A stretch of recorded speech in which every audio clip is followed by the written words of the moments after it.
Hello and welcome to Workiom. We are very excited you have joined us, and I can start right off the bat and tell you, you won't regret it. We have conceived Workiom to solve your problem and build scalable, secure, and useful applications for your everyday business. There are plenty of things you can do on Workiom. You can manage, store, and share your business data. You can manage all your sales, marketing, HR, production activities, just name it, from task to processes to project into one comprehensive, holistic organization. In this video, I'm going to show you a couple of simple tricks to get you going. Try them today, experiment a little bit, and have some fun. Now let's start.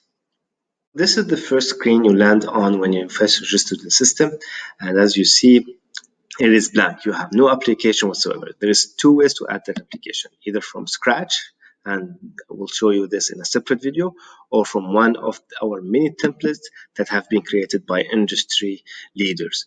So I'm going to use today an example of the CRM, which is, we all use it to manage our sales. I'm going to install it. As you see, it's very simple, straightforward, but you can also install many others. If you want to see others, all you have to go is go to templates here. You have different categories: general, sales, marketing. Pick really what you need and where you'd like to start from. There's plenty of templates that keep adding as we grow. So here is, let me introduce you to some basics. Norms first and terms. Here we have an application, and then we have lists. So list of companies, list of contacts, calls, meeting, deals, and so on and so forth. This is where we hold our data, and as you see, it's a very simple spreadsheet.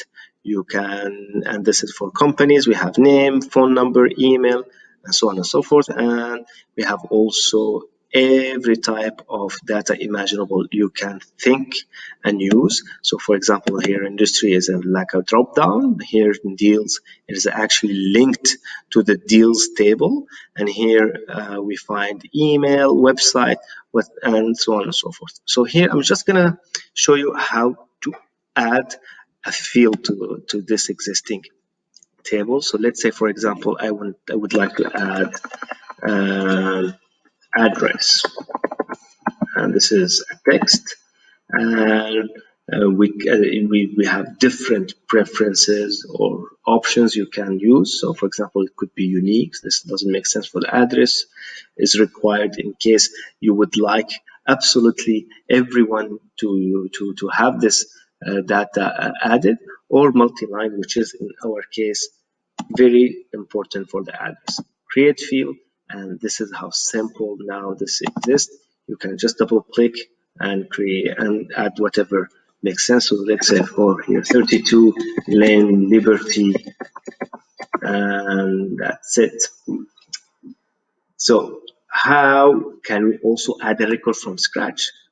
Very easy. We go to this button, we click on it, and here we can add all the information that we need. So let's say I'd like to add Apple Incorporation. I can give them any number or not, and here I was just gonna put some dummy data. So Apple info at Apple, and as you see, if I don't enter a correct email, it will throw an error, so it won't let me. Here, same goes for also the website. All of it is verified. You don't have to worry about this. And then all you do is click save and close, and congratulations, you have added your first record here. There's plenty more we can do. I'll let you now experiment a little bit. Please do not forget to look at our knowledge base, search for the videos and tutorials, and see how you can move to the next step as easy, as simple as possible.